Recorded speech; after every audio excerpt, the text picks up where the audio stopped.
The crisp morning air carried the scent of autumn leaves as Sergeant James Mackenzie adjusted his ceremonial uniform one final time. 23 years of faithful service to the British Crown had earned him respect among his peers and recognition from senior officials.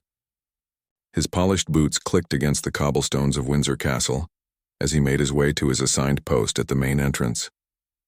Mackenzie had witnessed countless historic moments during his career. He had stood guard during royal weddings, state funerals, and diplomatic visits that shaped the nation's history. His dedication was unwavering, his loyalty absolute. The monarchy represented more than just tradition to him. It embodied the very essence of British values and heritage that his family had served for generations.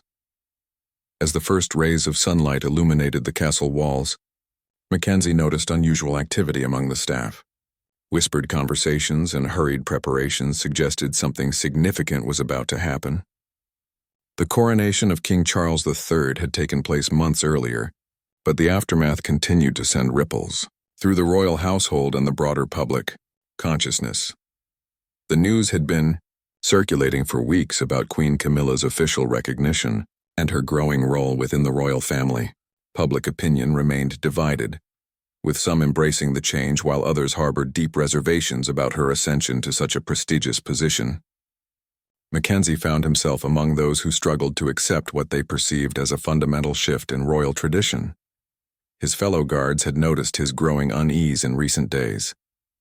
During their morning briefings, Mackenzie would listen silently as supervisors outlined new protocols and procedures related to Queen Camilla's security detail and public appearances.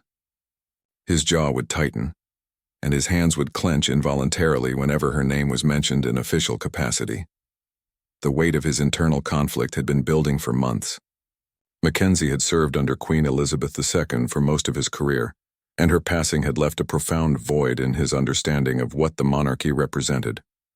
The transition to King Charles III had been challenging enough, but accepting Camilla as queen consort felt like a betrayal of everything he held sacred about the institution he had sworn to protect. His grandfather had served in the Royal Guard during World War II, and his father had dedicated 30 years to Royal Protection Services. The Mackenzie family legacy was intertwined with the Crown's history, making this personal crisis all the more devastating. Each generation had passed down stories of honor, duty, and unwavering loyalty to the rightful monarch and their legitimate consort. As Mackenzie took his position at the castle entrance, he reflected on the oath he had taken decades earlier.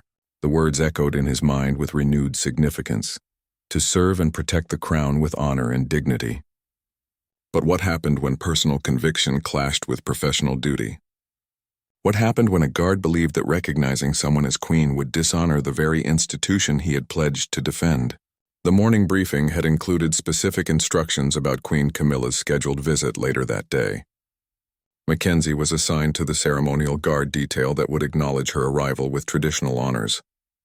The thought of bowing to someone he didn't consider the rightful queen sent waves of nausea through his stomach. Fellow guards began arriving for their shifts, exchanging casual greetings and settling into their respective positions. Mackenzie's closest colleague, Corporal Davies, noticed his friend's unusual demeanor and approached with concern. The two men had served together for over a decade, sharing countless conversations about duty, honor, and the changing face of the monarchy. Davies had observed Mackenzie's growing distress over the past few weeks, but had chosen to respect his privacy rather than probe into personal matters. However, the tension radiating from his colleague was becoming impossible to ignore. Something was clearly troubling Mackenzie, and Davies feared it might affect his performance during the important royal visit scheduled for that afternoon. The castle grounds buzzed with preparation as staff members ensured every detail was perfect. For Queen Camilla's arrival, florists arranged fresh bouquets, security teams conducted final sweeps, and protocol officers reviewed ceremonial procedures. The significance of the visit was evident in the meticulous attention being paid to every aspect of the event. Mackenzie watched these preparations with growing anxiety. Each passing hour brought him closer to a moment he dreaded more than any combat situation he had faced during his military service. The internal battle between his professional obligations and personal convictions was reaching a breaking point that would soon force him to make a decision that could end his career and forever change his life. The afternoon sun cast long shadows across the castle courtyard as Mackenzie stood at attention, his mind racing with memories of Queen Elizabeth II's grace and dignity. During his early years of service, he had been privileged to witness her unwavering dedication to the crown and her people. Those moments had shaped his understanding of what true royalty represented, creating a standard that he felt could never be matched or replicated. His thoughts drifted to a particular day 15 years earlier, when Queen Elizabeth had personally thanked him for his service during a security incident. Her genuine warmth and regal bearing had left an indelible impression on his heart and mind. That encounter had solidified his belief that monarchy was about more than titles and ceremonies. It was about inherent nobility and a lifetime of selfless service to the nation. The contrast between his memories of Queen Elizabeth and his perception of Camilla created an unbridgeable chasm in Mackenzie's mind. He had followed the media coverage of her relationship with then Prince Charles, the controversy surrounding their affair during his marriage to Princess Diana, and the gradual public acceptance of their union. Despite the official recognition and royal wedding, Mackenzie remained convinced that true legitimacy couldn't be granted through ceremony alone. Corporal Davies approached his colleague during a brief break in their duties, sensing the internal turmoil that was consuming his friend. The two men had shared countless conversations about duty and honor, but Davies had never seen Mackenzie so visibly distressed about an assignment. The weight of unspoken concerns hung heavily between them as they stood overlooking the castle grounds.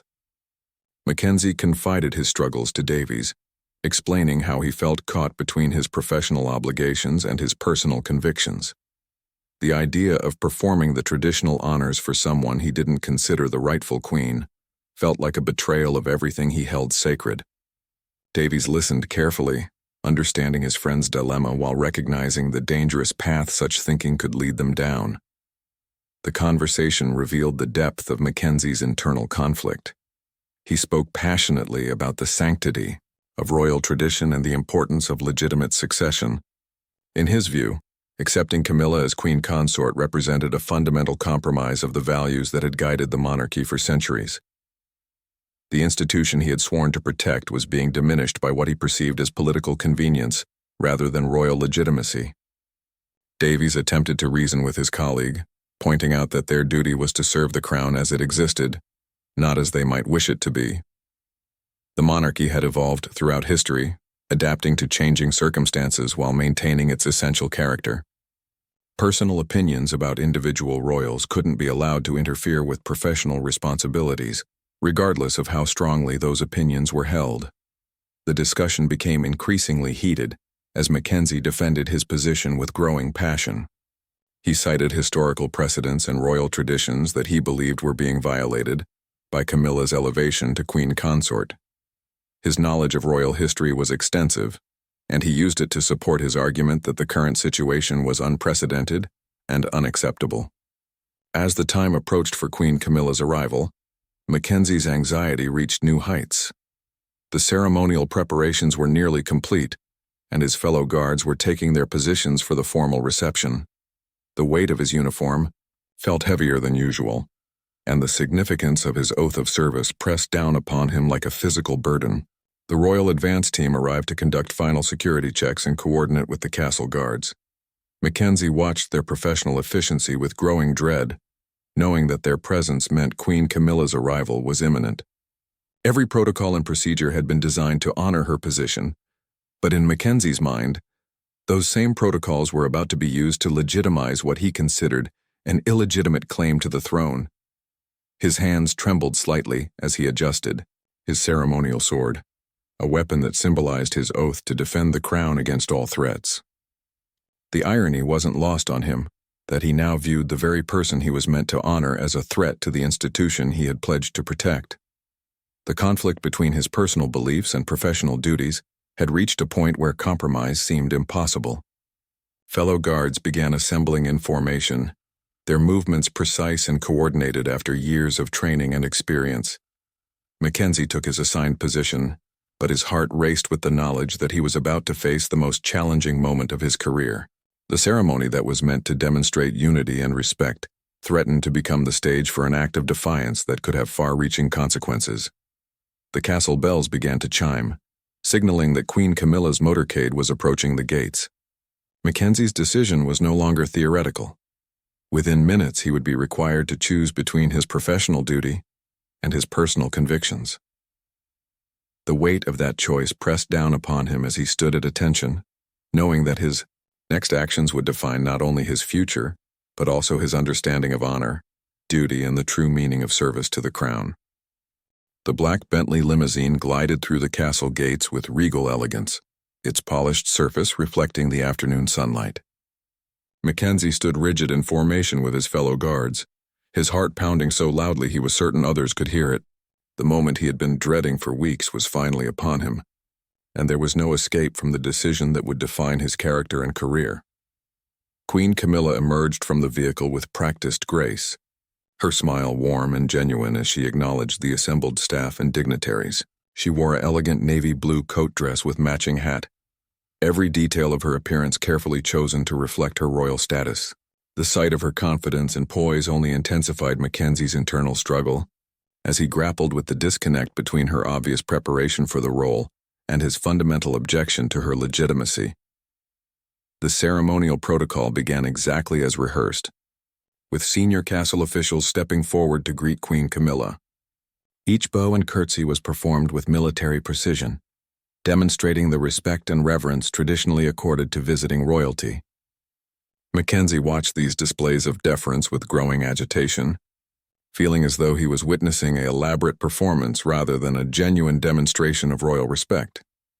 As Queen Camilla moved through the reception line, her security detail and ladies-in-waiting followed at appropriate distances. The entire procession moved with the fluid choreography that had been perfected over centuries of royal visits. Every gesture and movement had been planned and rehearsed, creating an atmosphere of dignified ceremony that should have filled Mackenzie with professional pride.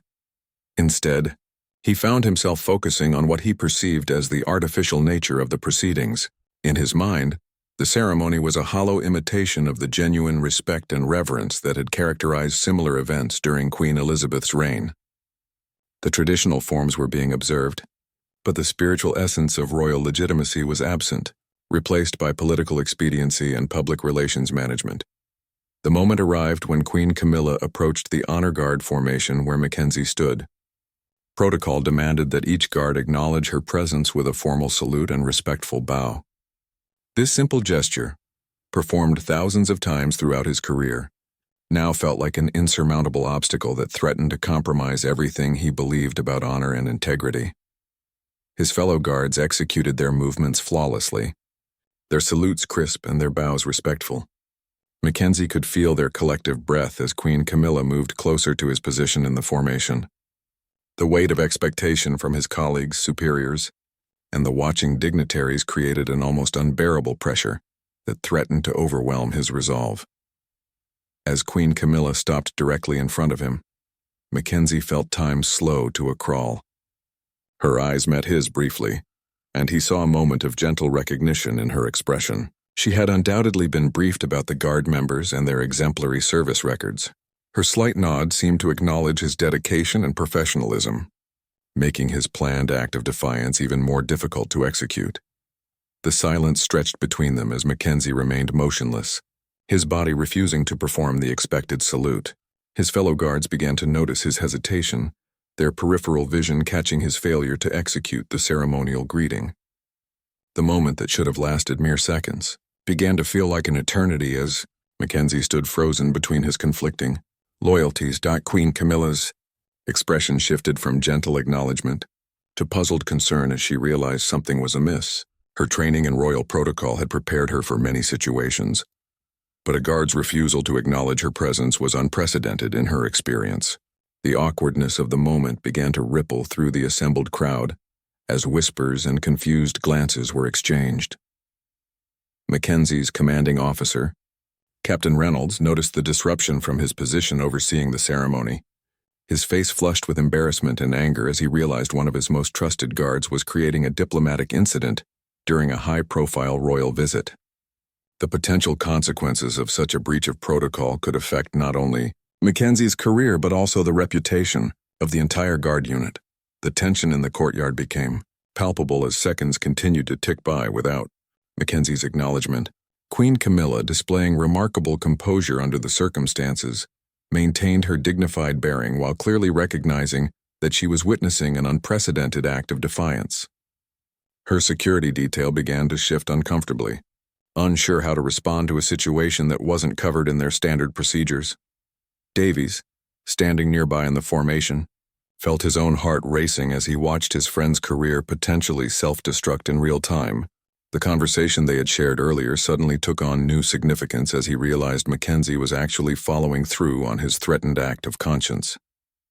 The personal cost of such a decision was staggering, but Davies could see the unwavering determination in his colleague's eyes. Mackenzie's mind raced through the implications of his actions. He knew that his refusal to acknowledge Queen Camilla would end his career and potentially result in serious disciplinary action. However, the weight of his convictions outweighed his concern for personal consequences. In his view, bowing to someone he didn't consider the legitimate queen would represent a betrayal of his oath and his family's legacy of faithful service to the crown. The standoff continued. As Queen Camilla and Mackenzie remained locked in their silent confrontation, each representing different interpretations of duty, honor, and legitimate authority. Captain Reynolds stepped forward with barely controlled fury, his decades of military training the only thing preventing him from physically dragging Mackenzie from the formation. The captain's reputation and the honor of the entire guard unit were being compromised by what appeared to be an inexplicable act of insubordination. His voice was low but commanding as he addressed Mackenzie directly, hoping to salvage the situation before it spiraled completely out of control. Mackenzie felt the captain's presence beside him, but remained unmoved, his gaze fixed straight ahead as Queen Camilla continued to stand before him. The weight of his decision had already been made, and there was no turning back from the path he had chosen. His silence spoke louder than any words could have, communicating his absolute refusal to acknowledge what he considered an illegitimate claim to royal status. Queen Camilla, displaying remarkable diplomatic skill under extraordinarily awkward circumstances, chose to address the situation with grace rather than indignation. She understood that public confrontations could escalate quickly and damage not only her own reputation, but also the monarchy's standing with the British people. Her response would be carefully measured to demonstrate both strength and compassion in the face of unprecedented disrespect. She spoke quietly to Captain Reynolds, suggesting that the ceremony continue without further disruption. Her words were carefully chosen to diffuse the tension while maintaining her dignity and authority. The other guards in the formation remained at attention, their training preventing them from reacting to the extraordinary drama unfolding before them, even as they struggled to process what they were witnessing. The assembled dignitaries and castle staff watched in stunned silence as the situation continued to unfold.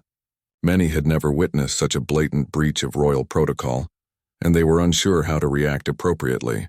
The whispered conversations and concerned glances created an undercurrent of anxiety that threatened to overshadow the entire royal visit. Mackenzie's act of defiance began to take on symbolic significance that extended far beyond his personal convictions. Representatives from various media outlets who had been invited to cover the royal visit began to realize they were witnessing a historic moment that would likely dominate news cycles for weeks to come. The implications of a royal guard's public rejection of Queen Camilla's authority would resonate throughout British society and beyond. Davies watched his friend with a mixture of admiration and horror, understanding the principled nature of Mackenzie's stance, while recognizing the devastating consequences that would inevitably follow. The bond between the two men had been forged through years of shared service and mutual respect, but this moment threatened to change everything about their relationship and their careers. Queen Camilla finally moved past Mackenzie's position, her head held high despite the obvious slight she had just endured. Her continued grace under pressure demonstrated the royal training and personal strength that had enabled her to navigate decades of public scrutiny and criticism. The ceremony resumed its planned course, but the atmosphere had been permanently altered by the confrontation. Captain Reynolds remained beside Mackenzie as the royal procession moved away, his anger now mixed with genuine confusion about his subordinates' motivations. Mackenzie had been one of his most reliable and dedicated guards, making this act of defiance completely out of character, and therefore even more shocking. The captain knew that immediate disciplinary action would be required, but he also recognized that the situation demanded careful handling to prevent further embarrassment. As Queen Camilla disappeared into the castle for her scheduled meetings, Mackenzie finally broke his rigid stance. The release of tension from his body was visible to everyone around him, as though he had been holding his breath for the entire duration of the confrontation. His face showed no regret or uncertainty about his actions, but rather a sense of relief that he had remained true to his convictions despite the enormous pressure to conform. The other guards began to disperse as their ceremonial duties concluded, but many cast worried glances in Mackenzie's direction. His actions had not only affected his own career, but had also cast a shadow over the entire unit's reputation. The camaraderie and mutual respect that had characterized their service together was now complicated by questions about loyalty, duty, and the appropriate response to personal disagreement with official policy. Mackenzie knew that his refusal to acknowledge Queen Camilla would have immediate and far-reaching consequences. His career in the Royal Guard was effectively over, and he would likely face formal disciplinary proceedings that could result in dismissal from military service entirely. The financial and personal costs of his decision were substantial, but he felt that maintaining his integrity was worth any sacrifice. The news of the incident began to spread through the castle staff and security personnel with remarkable speed. Such a dramatic breach of protocol was unprecedented in recent memory, and everyone who heard about it struggled to understand the motivations behind Mackenzie's actions. The story would soon reach far beyond the castle walls, sparking national conversations about loyalty, tradition, and the evolving nature of the British monarchy. Captain Reynolds finally spoke directly to Mackenzie, his voice heavy with disappointment and professional obligation. The conversation was brief but definitive, as both men understood that Mackenzie's career in royal service had come to an abrupt and dramatic end. The formal procedures would follow, but the essential damage had already been done in those few moments of silent defiance before Queen Camilla. Within hours of the incident, news of Mackenzie's defiant stand had spread far beyond the castle walls. Social media platforms buzzed with accounts from witnesses and staff members who had observed the unprecedented confrontation. The story took on a life of its own as it spread across traditional media outlets, each adding their own interpretation to the dramatic events that had unfolded during Queen Camilla's visit. Mackenzie found himself confined to quarters while his superiors decided how to handle the situation. The small room that had been his home for years now felt like a prison as he contemplated the consequences of his actions. Phone calls from family members, friends, and reporters began flooding the castle's communication systems, all seeking to understand what had driven a decorated guard to such an extreme act of defiance. The British public's reaction was deeply divided, reflecting the ongoing controversy surrounding Queen Camilla's role in the royal family.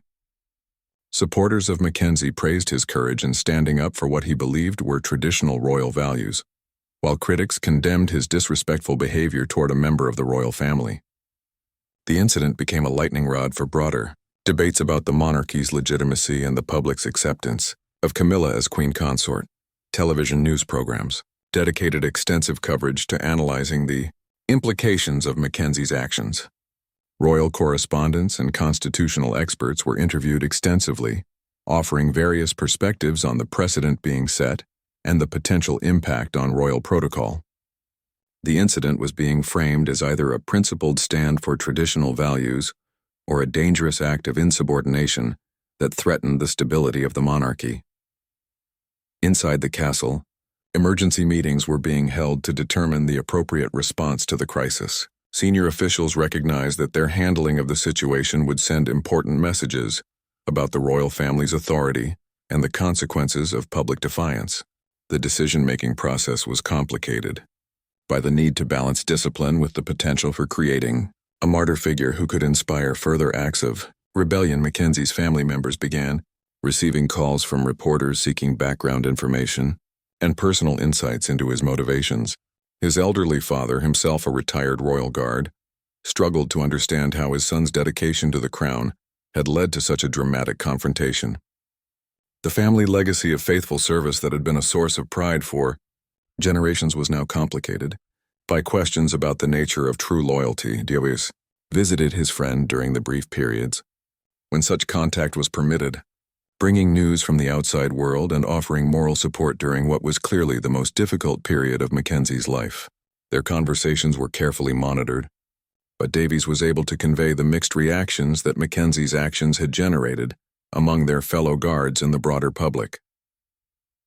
The formal disciplinary proceedings began within days of the incident, following established military protocols for serious breaches of conduct. Mackenzie was assigned legal representation and informed of his rights throughout the process, but the outcome was never really in doubt. His refusal to acknowledge Queen Camilla had been witnessed by dozens of people and was impossible to deny or explain away. Queen Camilla herself maintained a dignified silence about the incident, following the royal family's long-standing policy of not commenting on personnel matters or responding to public controversies. However, sources close to the royal household indicated that she was more hurt than angry about Mackenzie's public rejection of her authority. Her years of working to gain public acceptance made the guards' defiance particularly painful. The incident sparked renewed debate about the role of personal conscience in military and ceremonial duties. Military ethicists and legal experts debated whether Mackenzie's actions could be considered a legitimate act of conscience or simply insubordination dressed up in noble language. The distinction had important implications for how similar situations might be handled in the future. Public opinion polls conducted in the wake of the incident revealed a nation deeply divided about both Mackenzie's actions and Queen Camilla's legitimacy. While a majority of respondents disapproved of his disrespectful behavior, a significant minority expressed sympathy for his position and admiration for his willingness to sacrifice his career for his principles. The polling data confirmed that the controversy had touched on fundamental questions about tradition, authority, and personal integrity. Mackenzie used his time in confinement to reflect on the events that had led to his decision and the consequences that were now unfolding. He read extensively about royal history and constitutional law, seeking to better understand the precedents for his actions and the broader implications of his stance. His research only strengthened his conviction that he had made the right choice, despite the personal costs involved. Letters of support began arriving from members of the public who admired Mackenzie's principled stand. These messages came from across the political spectrum and from people of various backgrounds, united only in their respect for someone who was willing to sacrifice personal gain for deeply held beliefs. The correspondence provided some comfort during an otherwise isolating and stressful period. The formal hearing that would determine Mackenzie's fate was scheduled for the following week, giving both sides time to prepare their arguments and gather relevant evidence. The proceedings would be conducted according to military justice protocols, but the unprecedented nature of the case meant that new ground was being broken in terms of how such matters would be handled in the future. The military tribunal convened on a gray Monday morning in a stark conference room within the castle complex. Mackenzie sat upright in his dress uniform, stripped of the ceremonial decorations he had earned through decades of faithful service. The weight of 23 years of exemplary conduct records contrasted sharply with the single act of defiance that had brought him to this moment of reckoning. Colonel Harrison, the presiding officer, reviewed the charges with mechanical precision.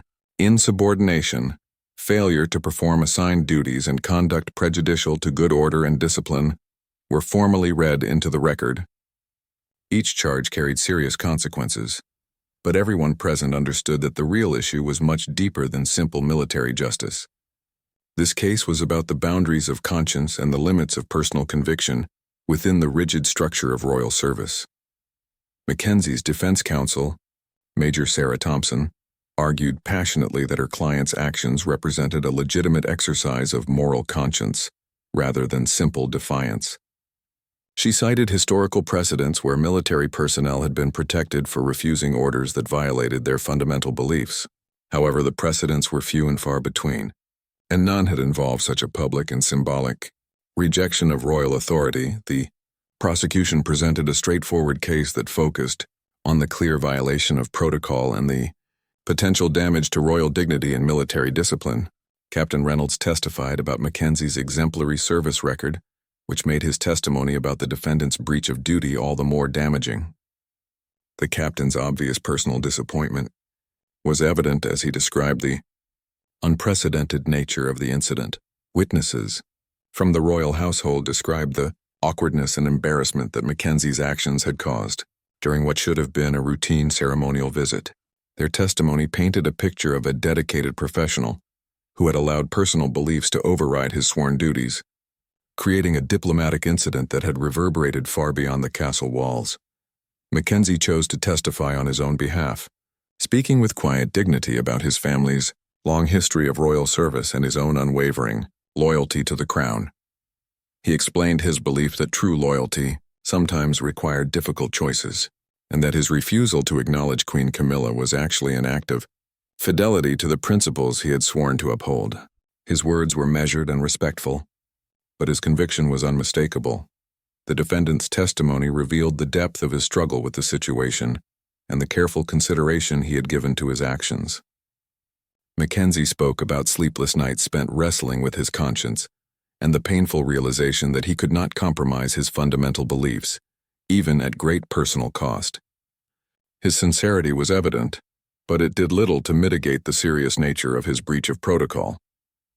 Character witnesses, including Davies and several retired guards who had served with Mackenzie, testified about his integrity, dedication, and professionalism throughout his career. Their testimonies created a portrait of a man whose actions, however misguided, were motivated by deeply held principles rather than malice or disrespect. The contradiction between his character and his actions only made the case more complex and troubling. The tribunal members deliberated for several hours, grappling with questions that went far beyond standard military justice. They were essentially being asked to determine whether personal conscience could justify such a public and damaging breach of duty. The precedent they set would influence how similar cases might be handled in the future, adding weight to their already difficult decision. News media continued to follow the proceedings closely, with reporters and commentators offering analysis and speculation about the likely outcome. The case had become a symbol of larger tensions within British society about tradition, authority, and individual rights. Public opinion remained divided, with passionate advocates on both sides of the debate. Mackenzie's family gathered in a nearby hotel, unable to attend the closed proceedings but anxiously awaiting news of the verdict. His father, the retired royal guard, struggled to reconcile his pride in his son's principles with his disappointment about the end of the family's tradition of distinguished royal service. The personal cost of Mackenzie's decision was becoming clear to everyone involved. When the tribunal reconvened to announce their decision, the atmosphere in the room was tense with anticipation. Colonel Harrison's voice was solemn as he began to read the findings and recommendations. The verdict would determine not only Mackenzie's immediate future but also establish important precedents for how matters of conscience would be handled. Within the royal service structure, the tribunal found Mackenzie guilty on all charges, acknowledging his exemplary service record while emphasizing that personal beliefs could not justify such a serious breach of protocol and duty. However, they also recommended that his punishment reflect the extraordinary circumstances of the case and his previous unblemished record of service. The sentence would be dismissal from royal service with loss of pension benefits, but without formal criminal charges. Mackenzie received the verdict with the same stoic dignity he had maintained throughout the proceedings. His career was over, and his financial security had been compromised, but his conscience remained clear. The price of his conviction had been higher than he had hoped, but he expressed no regret about the choice he had made when faced with an impossible situation. The announcement of the verdict sparked renewed debate across Britain about the balance between duty and conscience, the nature of legitimate authority, and the evolving role of the monarchy in modern society. Mackenzie's case had become much larger than one man's act of defiance. It had become a symbol of the tensions and contradictions that characterized contemporary British life. 6 months after his dismissal from royal service, James Mackenzie found himself living a dramatically different life in a modest cottage in the countryside of Kent. The transition from the structured environment of castle life to civilian existence had been more challenging than he had anticipated. Without his military pension, and with limited job prospects due to his controversial departure from service, he struggled to maintain financial stability while adjusting to his new reality. The media attention that had initially surrounded his case had gradually faded, but Mackenzie continued to receive letters from supporters who viewed him as a principled defender of traditional royal values. These messages provided some comfort during the difficult months of adjustment, reminding him that his sacrifice had resonated with people who shared his concerns about the monarchy's direction and the importance of maintaining institutional integrity. Davies maintained contact with his former colleague, visiting regularly to provide updates about life within the Royal Guard and the ongoing discussions about protocol and duty that Mackenzie's case had sparked. The friendship between the two men had survived the controversy, though it was inevitably changed by the dramatic events that had ended Mackenzie's career.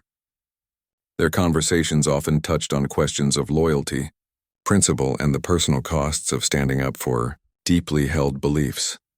The royal household had implemented new training, protocols, and discussion sessions designed to help guards and staff navigate situations where personal beliefs might conflict with professional duties. Mackenzie's case had highlighted gaps in the existing system and forced administrators to confront questions about conscience and duty that had previously been largely theoretical. The changes were subtle but significant, reflecting lessons learned from the unprecedented situation. Queen Camilla continued her royal duties without public comment about the incident, but those close to her reported that she had been deeply affected by Mackenzie's public rejection of her authority. The experience had reinforced her understanding of the ongoing challenges she faced in gaining universal acceptance and the persistent skepticism that surrounded her role within the royal family. Her response had been to increase her charitable work and public engagements, hoping to demonstrate her commitment to royal service. Mackenzie eventually found employment with a private security firm that specialized in protecting high-profile clients and corporate executives. His military training and experience in royal protection made him valuable, despite the controversy surrounding his departure from royal service. The work was different from his previous duties, but it provided financial stability and allowed him to use his skills in a meaningful way. The broader impact of Mackenzie's actions continued to reverberate through British society long after the initial controversy had subsided. Academic discussions about the balance between duty and conscience became more common in military academies and constitutional law courses. His case was studied as an example of the complex ethical dilemmas that could arise when personal conviction clashed with institutional authority. Public opinion about Mackenzie's actions remained divided even months after the incident.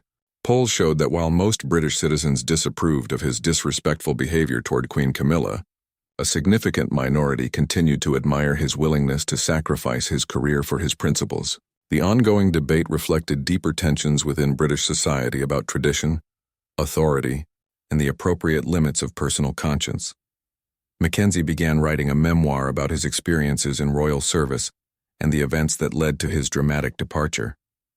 The book project provided him with an opportunity to reflect on his career and explain his motivations to a broader audience. Publishers showed significant interest in the project, recognizing the public's continued fascination with his story and the broader questions it raised about loyalty and principle.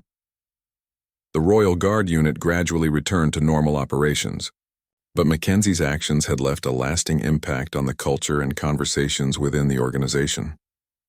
Guards discussed questions of duty and conscience more openly, and supervisors were more attuned to signs of internal conflict among their personnel. The changes were subtle but reflected a greater awareness of the human dimensions of royal service. International media outlets occasionally revisited Mackenzie's story as an example of the ongoing challenges facing the British monarchy in the modern era. His case was cited in discussions about institutional change, public acceptance of royal figures, and the personal costs of political and social transitions. The global attention highlighted the symbolic importance of his actions beyond British borders. As the first anniversary of the incident approached, Mackenzie reflected on the year that had transformed his life so completely. The financial hardships and social isolation had been difficult, but he remained convinced that he had made the right choice when faced with an impossible situation. His conscience was clear, even as he continued to grapple with the practical consequences of his principled stand. The lasting legacy of Mackenzie's defiance extended far beyond his personal story to touch on fundamental questions about the nature of authority, the role of conscience in public service, and the ongoing evolution of British institutions. His brief moment of silent defiance had sparked conversations that would continue for years to come. ensuring that his sacrifice would not be forgotten, even as the immediate controversy faded into history. The guard who refused to bow had become a symbol of the eternal tension between individual conviction and institutional loyalty, a reminder that even the most rigid systems must sometimes confront the power of personal principle.